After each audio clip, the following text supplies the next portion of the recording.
아멘. 자, 오늘 말씀은 상상력의 힘이라는 제목으로 여러분과 함께 하나님 말씀을 나누기를 원합니다. 하나님께서는 사람에게 동물과 다르게 상상할 수 있는 능력을 부여하셨습니다. 동물들은 상상할 수 없고 그려낼 수 없습니다. 그런데 인간은 상상할 수 있고 꿈꿀 수 있고 그려낼 수 있는 능력이 사람에게 부여되었습니다. 그래서 이 특징은 우리로 하여금 보이지 않는 세계를 느낄 수 있게 해주고, 또 우리가 경험하지 못한 것을 간접적으로 상상력을 통하여서 이렇겠구나라고 오늘날 과거의 일 그리고 미래의 일, 갈 수 없는 그 일들을 오늘날 맛보게 해주고 경험케 해주고 깨닫게 해주는 힘, 그것이 바로 상상력입니다. 성경은 상상력으로 가득 찼습니다. 오늘 본문 말씀도 하나님께서 예레미야에게 오셔서 딱 보여주시는 상상력은 바로 살구나무를 보았느냐, 네가 그것을 지금 보고 있느냐 하고 말씀하십니다. 또 그 뒤에 가서는 또 뭐라고 말씀하시냐면 네가 끓는 가마를 보고 있느냐 하면서 하나님이 어떤 이미지를 이렇게 보여주시고, 그것이 이스라엘에 대한 어떤 말씀을 주시는 중요한 상상력의 그림으로 하나님이 제시를 하십니다. 성경은 또 보이지 않는 성령을 이렇게 표현하죠. 바람같이 불같이 이렇게 표현해요. 하나님의 세계, 우리가 보이지 않고 느껴지지 않잖아요. 그런데 성령은 바람같이 또 불같이 이렇게 성경에서 표현하고 있죠. 그러니까 우리가 보이지 않는 어떤 느껴지지 않는 영적인 세계를 불같이 바람같이 성령이 이렇게 임하신다, 일하신다 하는 것들을 우리가 그려내고 생각해 볼 수 있고 상상할 수 있게 되는 것이죠. 그래서 그런 이미지와 또 상상력을 통하여서 우리가 보이지 않는 영적인 세계를 우리가 감각적으로 느낄 수 있는 것입니다. 예수님께서도 오셔서 천국은 이와 같으니 하면서 보이지 않는 그 천국에 대하여서 우리가 상상할 수 있게끔 말씀하시죠. 천국은 마치 이와 같다, 누룩 같다. 누룩에 있는 그 빵에 있는 누룩 같아서 처음에는 보이지 않지만 이렇게 확장함, 어느새 보면 누룩이 부풀어 있듯이, 빵에 가득 차 있듯이 천국도 하나님의 나라도 이와 같으니, 또 아버지의 마음은 이와 같으니 하면서 탕자에 대하여서 이야기해 주시죠. 그래서 그거를 보고 아하, 하나님의 세계는 이런 것이구나 라고 가늠할 수 있고 생각하고 상상할 수 있게 됩니다. 그래서 그런 상상력으로 말미암아 아하, 아버지는, 우리 하나님 아버지는 이렇게 우리 가운데 하시겠구나 라고 하늘의 신령한 것들을 우리가 상상력으로 말미암아 느끼게 되는 거죠. 그래서 성경은 이러한 이미지, 또 상상력, 여러분들의 상상력을 발휘해야지만이 알 수 있는 것들로 아주 가득 차 있습니다. 그래서 하나님은 상상력을 통하여서 우리에게 보이지 않는 하나님의 소중한 것들을 알려주시고 또 보게 하십니다. 또 제가 보는 아주 중요한 가장 강력한 이미지, 그건 누굴까요? 바로 예수님이죠. 하나님이라는 존재를 우리는 상상할 수도 없고, 구약시대에는 두려워 떨고 아예 그 존재조차 가늠할 수 없었는데, 복음서에서는 예수님께서 딱 오셔서 이런 말씀을 하시죠. 특히 요한복음에서 나를 봤으니 아버지를 본 것이다. 요한복음에서는 그런 말씀이 많아요. 빌립이 와서 도대체 저는 하나님을 좀 보여주세요, 도대체 어딨나요? 할 때 예수님이 나를 보았느냐? 그러면 아버지를 본 것이다 하고, 그 자체 하나님을 상상할 만한 그 이미지로 예수님을 우리에게 보여주셨죠. 오늘날 우리가 예수님을 어떻게 알 수 있을까요? 그렇다면 마찬가지로 성경을 보아야 합니다. 성경. 그래서 복음서를 보면서 우리가 예수님의 모습들을 잘 관찰하고 이때 필요한 게 바로 상상력입니다. 그 상황의 복음서를 천천히 읽어가 보면서 예수님이 어떠셨을까? 예수님이 왜 슬피 우셨을까? 예수님은 어떻게 말씀하셨을까? 어떤 마음을 가지셨을까? 제자들의 마음은 어떠했을까를 생각해보고 그 성경의 세계로 우리가 들어가게 되는 일, 그리고 그 안에서 예수님의 행적을 상상력을 통하여서 우리가 직접 볼 수는 없지만 간접적으로 상상력을 통해서 이랬을 것이구나 하고 분명하게 상상력을 통해서 그 안에서 만나고 현실로 돌아오게 되는 것이죠. 영화 배우 박해일 씨가 박찬욱 감독하고 괴물이라는 영화를 만들었잖아요. 괴물. 거기에서 일화를 한 가지 얘기해 줍니다. 이 사람이 뭐라고 말하냐면은 박찬욱 감독이 박해일 씨를 불러서 조용히 이렇게 주문을 했대요. 연기 주문을 했대요. 거기에서 이제 철없는 형 역할을 했는데 어떻게 연기하면 좋을까 생각하다가 박찬욱 감독님이 이렇게 얘기했대요. 박해일 씨한테. 박해일 씨 일로 와보세요. 당신은 연기를 기타줄에 6번 줄 같이 연기하세요. 이렇게 얘기했대요. 이미지를 그려준 거죠. 그때 박해일 씨가 바로 알았습니다 하고 연기를 했대요. 기타줄 6번 줄은 어떤가요? 기타줄 6번 줄은 기타에서 제일 얇아요. 그래서 둥둥둥 하는 것은 제일 1번 줄이고 둥둥둥둥둥둥둥 이렇게 가벼워지거든요. 그러면은 그 가볍고 날카롭고 높은 그 감각대로 박찬욱 감독이 주문을 한 거죠. 이렇게 박해일 씨 이렇게 좀 하세요. 말할 때 이렇게 좀 톤을 올려보세요. 여러 가지 얘기를 해주는 것보다 박해일 씨 기타줄의 6번 줄처럼 연기해 주세요. 이 한마디의 이미지를 그려주는 것이 박해일 씨가 어떻게 하면 되겠다 라고 본인이 깨닫고 그 연기를 쉽게 할 수 있었다는 것이죠. 그러니까 보이지 않는 어떤 추상적인 것들을 우리의 현실로서 그려낼 수 있는 것은 바로 상상력을 통해서 우리에게 깊게 와닿을 수 있다는 것입니다. 하나님께서 우리에게 하늘의 소중한 것들, 또 말씀을 통하여서 말씀하시는 여러 가지 알 수 없고 이해하기도 어려운 것들을 하나님은 우리에게 어떻게 말씀하실까요? 성경은 그래서 그 안에 많은 이미지들과 표현하는 비유들과 그림을 그려내는 것 같은 단어들이 아주 많은 것입니다. 그래서 중세에 있는 수도사들은 이 렉치오 디비나라는 방법으로 묵상을 했는데요. 성경을 읽는 방법 중에 하나가 바로 렉치오 디비나라는 성경 읽기 방법입니다. 이 읽기 방법은 네 가지로 나뉘는데요. 읽기, 그 다음에 두 번째가 묵상하기, 세 번째가 기도하기, 네 번째가 관상하기입니다. 관상 기도라고 하죠. 어떤 사람들은 이것에 대해서 또 부정적으로 얘기하는 사람도 있는데요.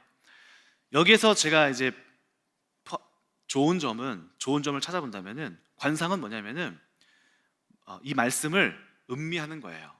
성경 읽기가 요리로 친다면 음식을 썰고 스테이크를 잘 이렇게 썰어서 먹기 좋게 해요. 그다음에 포크로 찍어서 이렇게 씹습니다. 씹고 뜯고 맛보고 묵상을 하는 거예요. 그다음에 이것을 놓고 기도합니다. 표현하는 거죠. 맛이 이렇구나. 오늘 이런 자리를 초대해줘서 너무 고마워. 그 의미를 말하겠죠. 기도하는 것이죠. 그 다음에 관상한다 하는 것은 그 음식을 먹고 대화를 마치고 집으로 돌아가는 길에 오늘 이 사람과의 식사가 어땠었지 하고 깊게 한번 더 생각해 보는 거예요. 렉치오 디비나 수도사들은 이 관상 기도를 했습니다. 그래서 제일 많이 했었던 관상의 기도의 처음 시작으로 기초 단계로 시편 23편 말씀을 아주 자주 묵상했다고 합니다. 시편 23편 어떤 말씀이시죠? 여호와는 나의 목자시니 내게 부족함이 없으리로다. 그가 나를 푸른 풀밭에 누이시며 쉴 만한 물가로 인도하시는도다. 특히 2절 말씀, 이 2절 말씀을 눈을 감고 그림으로 마음속에서 하나님께서 나를 이끌어 가시고 푸른 풀밭을 펼쳐내고 거기에 나를 누이시고 나를 먹이시고 입히시는 것들을 생각해내는, 상상해내서 그려내서 하나님께서 어떻게 나를 이끌어 가시는구나 라는 것들을 음미하는 거죠. 이것을 보고 관상이라고 했습니다. 관상. 수도사들은 이것을 굉장히 아주 중요한 묵상의 방법으로 여기고 이것을 꾸준하게 이제 실천해 왔습니다. 제가 이전에 그 지구촌 교회에 있을 때 사역자들을 놓고 이제 이동원 목사님이 큐티 묵상에 대하여서 이제 강의를 해주셨던 적이 있거든요.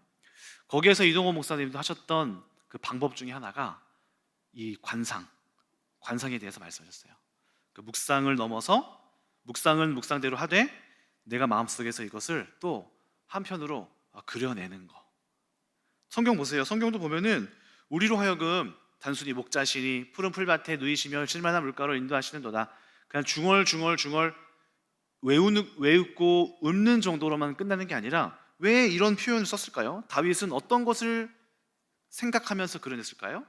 자기가 지금 이러한 상황, 또 자기가 처한 상황이 하나님께서 나를 풍요롭게 하심이 마치 내가 그런 푸른 풀밭에 마치 양떼가 풍속히 먹는 그 모습을 보면서 본인도 상상하면서 글을 썼을 거죠. 하나님이 나를 먹이심이 이와 같구나. 관상을 한다는 것은 그것을 역행해서 한번 그 마음을 추적해 나가는 것이죠. 그래서 이렇게 우리가 그 이미지를 그려내면서 이 말씀들을 생각하고 내 마음속에 이미지를 그려내고 떠오르면서 하나님의 말씀 속에 거하는 것은 아주 중요합니다. 성경뿐만 아니라 일상에서도 이런 상상력이 우리에게도 많이 이제 실현되고 쓰이고 있는데요. 한번 PPT를 보여주실까요? PPT를 한번 띄워주시면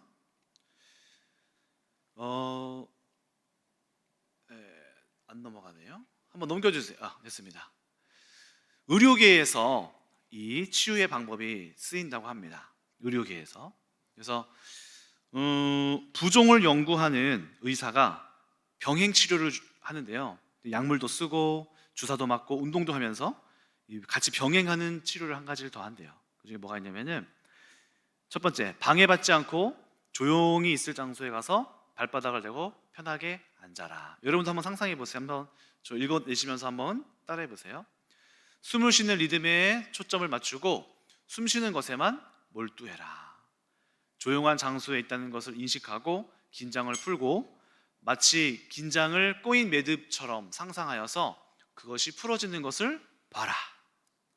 몸 전체를 돌아가면서 규칙적으로 근육을 긴장시켰다가 이완시켰다가 하라. 긴장을 풀기 가장 이상적인 곳에 있는 자신을 그려라. 경치를 보고 소리를 들으며 은은히 풍겨오는 향기를 맡아라. 당신을 괴롭히는 병이나 고통에 대해 마음속에 느껴지는 영상을 그려보라. 당신이 치료받는 모습을 그려보고 치료병이 나아 몸이 치유되는 모습을 그려봐라. 몸을 낫게 하는 치유의 능력이 작용하여 병을 이기는 모습을 보라. 건강을 회복하고 고통에서 자유케 된 자신의 모습을 보라. 이런 경험을 3번씩 반복하면서 당신이 힘을 얻는 데까지 이르는 모습을 보라. 눈을 뜨고 정상적인 일상으로 돌아가라. 이 부종을 치료하는 이 의사가 자신이 운영하는 센터에서는 이렇게 주사도 놓고 약물 치료도 하면서 운동도 시키면서 이 요법을 같이 환자에게 시킨다는 거예요. 또 보시면 한 스포츠계에서도 리서치 퀄리티에 실린 연구 내용인데 농구를 배우는 집단을 3집단으로 나눴어요. 첫 번째 집단은 매일 20분간 실제로 연습을 시키는 거예요. 매일 20분간 던져라 이렇게 연습시켰어요. 20분 동안. 두 번째 집단에는 첫째 날하고 연구 끝나기 마지막 날 딱 2번만 시켰어요. 세 번째 집단은 2번 집단처럼 첫째 날하고 마지막 날에만 실제로 공을 던지게 했어요. 그리고 나머지 기간 동안에는 2번과는 다르게 마음속에서 공을 던져서 슛을 쏘는 것을 시켰어요. 그리고 실패하면 다시 그 공을 주워다가 던지는 연습을 매일 시켰어요. 그랬더니 이런 결과가 나왔습니다. 첫 번째 집단은 성공률이 24%. 연습을 했으니까. 저건 당연한 결과죠. 두 번째 집단은 그냥 상상하지 않고 두 번 던지니까 성공률이 별로 달라지지 않았어요.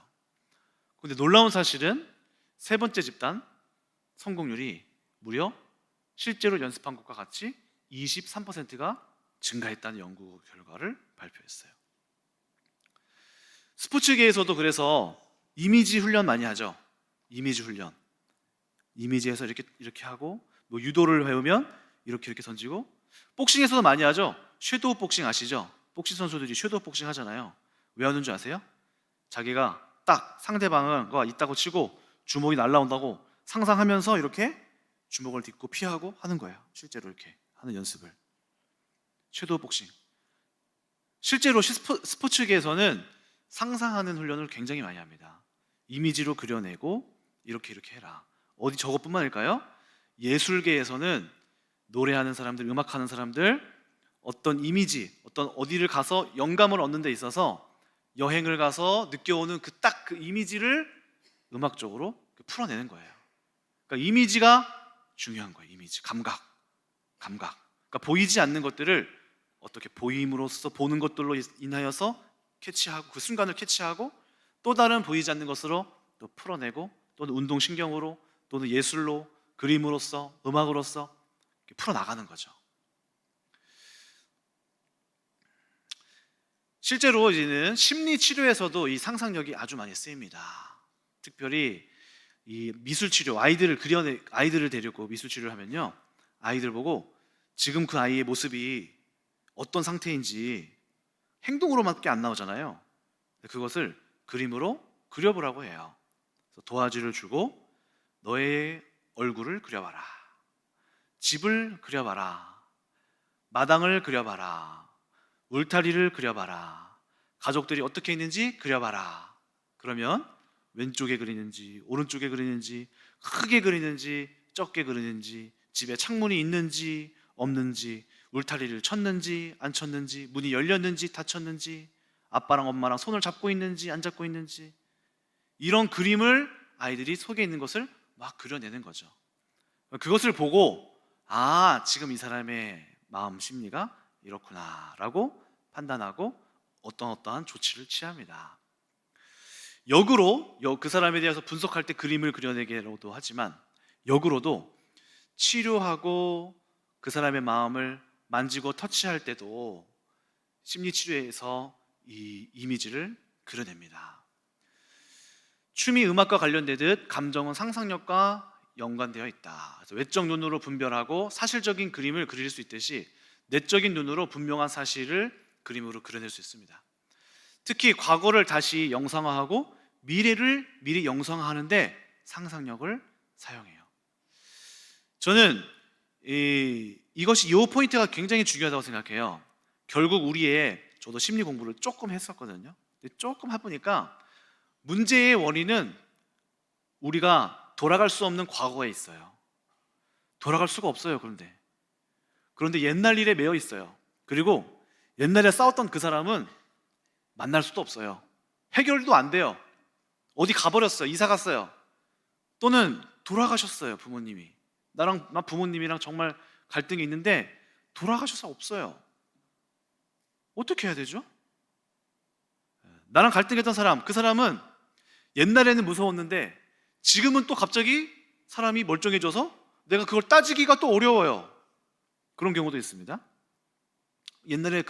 그런데 옛날에 그때는 나는 여전히 그 자리에 머물러서 여전히 이 마음이 영혼이 아파하고 있어요. 어떻게 해야 될까요? 이 육체의 질병은 이렇게 수술해가지고 열어서 뭐 꺼내거나 뭐 치유하면 되겠는데, 마음은 어떻게 꺼낸다 이 말이죠. 마음은. 그래서 필요한 게 뭘까요? 상상력입니다. 상상력은 우리를 과거로 돌아가게 할 수 있어요. 그리고 미래의 일도 꿈꿀 수 있게 할 수 있어요.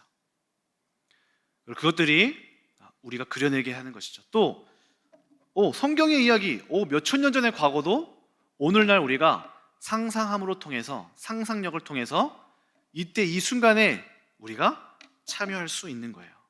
아브라함의 그 심정을 볼 수 있어요.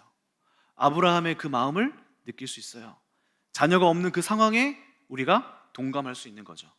그때 필요한 것이 바로 상상력입니다.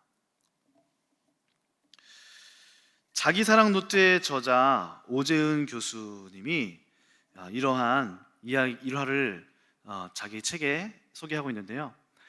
이 오재은 교수가 자기의 형이 장애인이에요. 장애인. 그래서 어렸을 때 학교를 갈 때 형을 부끄러워해서 형을 이제 학교 가자 하면은 형 먼저 가 해서 떨어져서 가거나 아니면 형보다 빨리 나가서 나 저 사람 저 장애인 형이랑 상관없는 사람이야 하고 항상 그렇게 갔대요. 때로는 학교에서 친구들이랑 이렇게 있을 때 그 장애인인 형이 자기를 아는 척 하려고 하면 확 스며버리고 모른 척 해버렸대요. 그러니까 형도 아는 척 하려다가 자기를 피하는 것을 보고 이렇게 그냥 지나간 적도 많대요. 그렇게 청소년 시절을 그렇게 보내던 중에 그렇게 피하고 부끄러워하고 수치스럽게 생각하던 중에 그 장애인 형이 죽었어요. 근데 이제 이 오재은 교수님이 그 형에 대하여서 너무너무 미안한 마음을 갖고 있었어요. 성인이 되어서도 항상 그것에 대해서 형을 부끄러워했던 것에 대해서 마음에 아주 큰 짐이 되었다고 합니다. 그런데 어느 날 이분도 하나님 믿는 사람이에요. 하나님 앞에서 이런 일들을 고백하고 자기가 형에 대한 무거운 짐을 지고 있었는데 어느 날 꿈을 꿨습니다. 꿈을 꿨는데 이 형이 나타난 거예요. 꿈속에서. 그리고 꿈속에서 자기가 형한테 용서를 구했어요. 형 너무 미안해. 내가 그러고 싶어서 그런 게 아니었어. 형을 수치스럽게 생각하고 형을 부끄럽게 생각했어. 너 너무 미안해. 나를 용서해줘. 형 내가 너무 잘못했어. 정말 무릎 꿇고 사죄할게. 형을 막 붙들면서 형을 껴안으면서 미안하다고 자기를 용서해달라고 막 이렇게 꿈속에서 그렇게 한 거예요. 근데 꿈속에서 그 형이 자기를 용서를 해준 거예요. 그때 이 사람이 꿈에서 깨어났어요.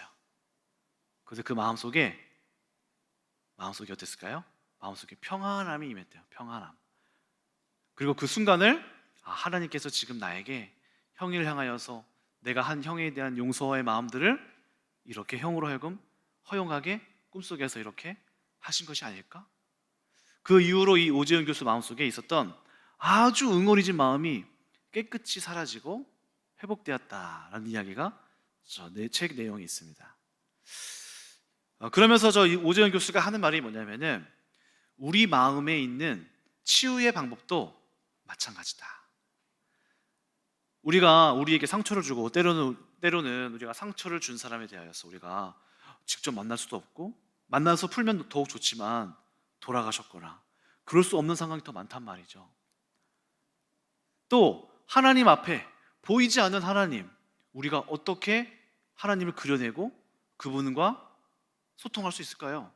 그래서 하나님이 우리에게 주신 그 상상력 속 안에서 우리가 그 일들을 할 수 있다는 것입니다. 그래서 성경은 우리로 하여금 생각하게 하고 상상하게 합니다. 자, PPT를 한번 볼까요? PPT를 한번 더 보시면 원통함 찾기, 그 중에 한 가지가 우리 마음속에 있는 그 원통함을 찾아내는 건데요. 첫 번째, 여러분 안에 한번 이런 원통함이 있는지 한번 보세요. 권위를 행사하는 인물, 어른이겠죠? 역공격하거나 말대답하고 싶은 느낌이 든다. 그다지 큰 문제가 아닌 말에 감정을 폭발시킨다. 배우자를 지배하고 복종시키고자 하며 남편이나 아내를 자기의 적수로 여긴다. 부모와 맺는 어떤 종류의 접촉이든 두려워하며 피한다. 자신을 다른 가족 구성원과 비교하고 그들에게 열등감을 느끼거나 경쟁한다. 자신이 사랑하는 사람에게 대해 사납고 악의에 찬 논평을 한다. 인생에 대한 견해가 기본적으로 비관적이고 부정적이다. 다른 사람이 감정을 자유롭게 표현하는 것을 불편해한다. 가족이 진심으로 돌보아 준 적이 없거나 그들이 어떤 식으로든 자기를 잘못 취급했다고 느낀다. 이 중에 뭐 한 가지라도 이렇게 걸리거나 체크되는 부분이 있나요? 여러분 안에 어떤 원통함이 있는 거예요. 원통함. 저 사람 내 형제에 대해서 질투가 나거나, 또는 뭔가 나는 늘 비관적이야. 우리 주변에 그런 사람들 있죠. 저 사람 있으면 저는 항상 좀 모든 말들이 이렇게 불평하고 비관적인 말들이 많아. 또는 이상하게 어른들에게 대하여 적대적인 사람들도 있어요. 그 안에 어떤 원통함이 있는 거죠. 그 원통함들을 마음 안에서 끄집어내고 우리가 예수 그리스도 안에서 말씀으로 하나님께서 허락하시는 치유의 은혜로 치유받을 필요가 있습니다. 제가 한 가지 영상을 볼 텐데요. 이 영상이 원통함하고 연관인 건 아니지만 상상력하고 연관이 있는 내용이라서 제가 소개를 하나 할 텐데요. 잠깐 이 영상에 대해서 소개를 좀 드리고자 하면, 내 아이의 부모예요. 어머니인데 자녀를 한 명을 잃었어요. 어린 7살, 8살쯤 되는 아이가 먼저 죽었어요. 그런데 MBC인가요? MBC에서 프로젝트를 했습니다. 요즘에 VR 있죠? VR로 화면을 쓰고 그 죽은 이름이 나은인데, 나은이라는 아이의 그동안에 있었던 음성 파일, 노래를 하거나 했던 파일들을 다 수집하고 행동했던 사진들, 이런 또 동영상들을 다 취합해서 VR로 이렇게 증강현실로 만들어냈어요. 그래서 엄마와 이렇게 재회하는 장면입니다.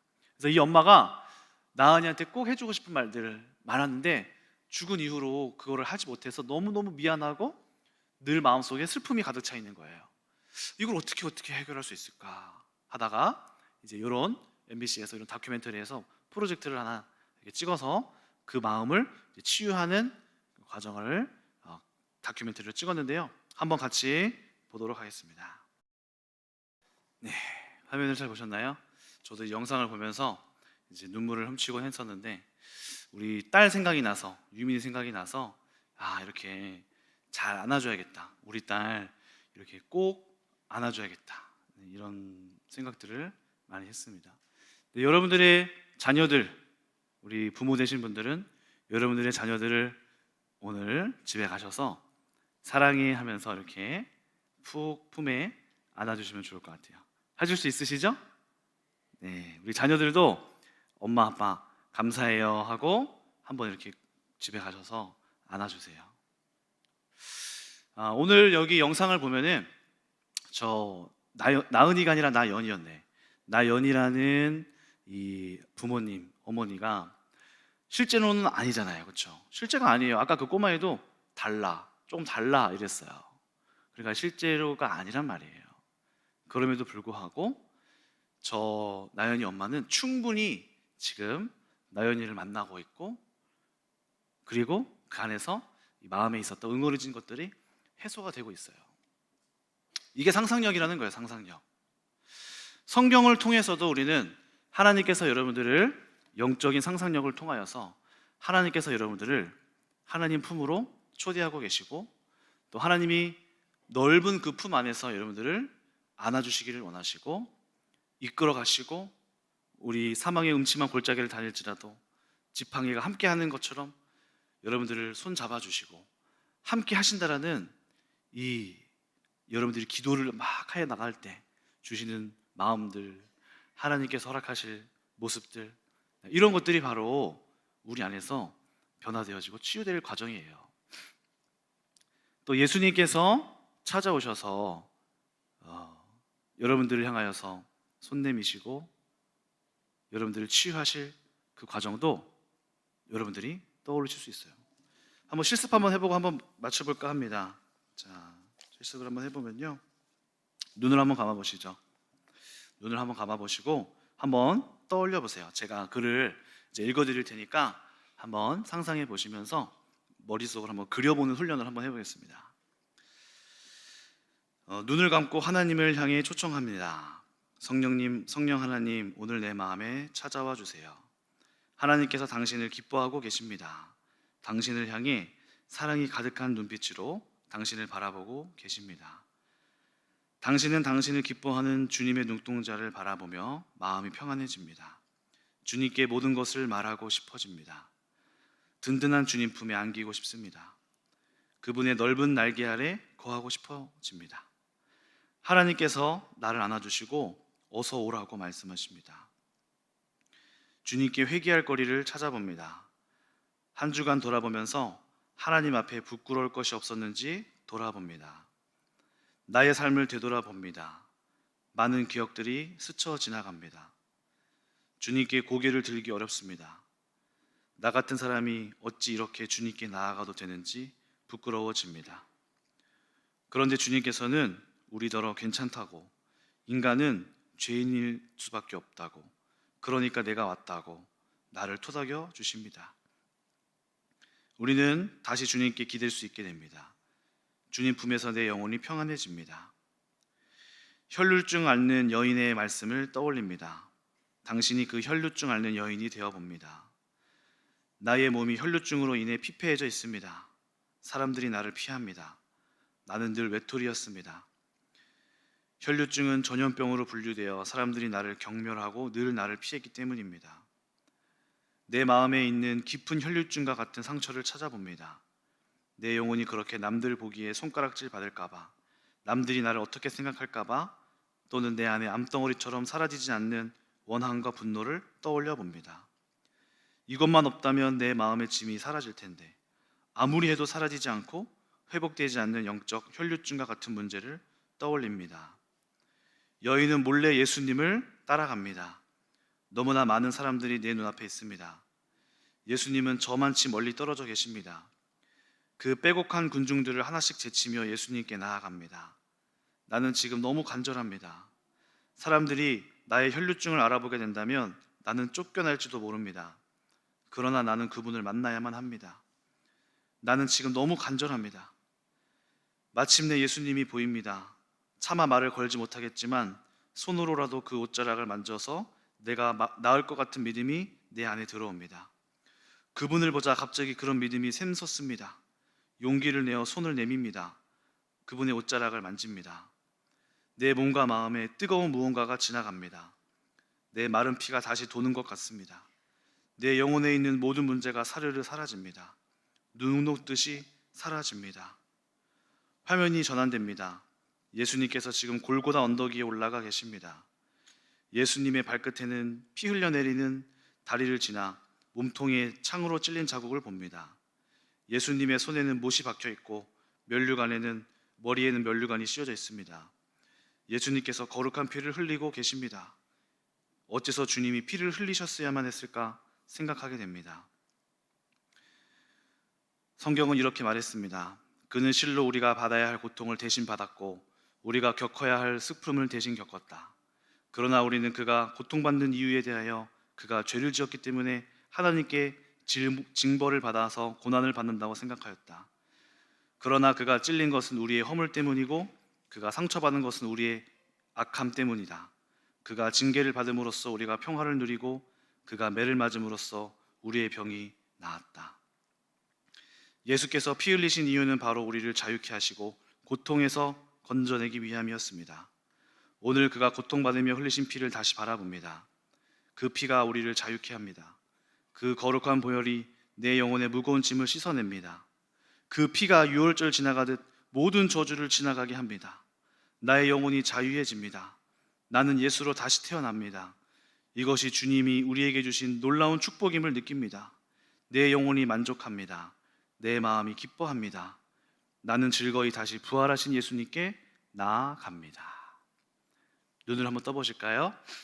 자, 눈을 감으시면서 제가 했었던 이야기들을 상상해 그려보셨나요?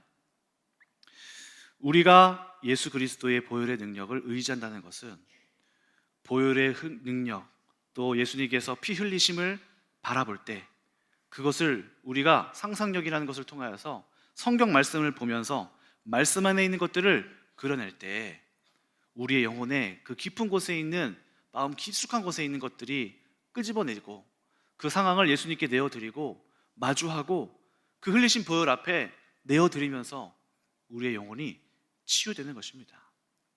오늘 여러분들이 상상력의 힘, 하나님이 우리에게 주신 놀라운 영적인 회복의 장치입니다.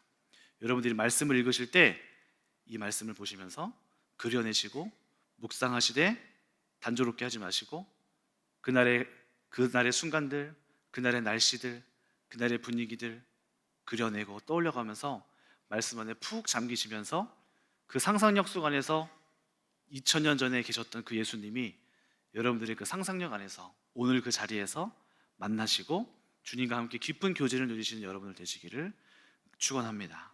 기도하겠습니다. 하나님 아버지 감사합니다. 우리에게 놀라운 상상의 능력을 허락하시니 우리가 그 말씀을 읽고 그리스도를 바라보게 됩니다.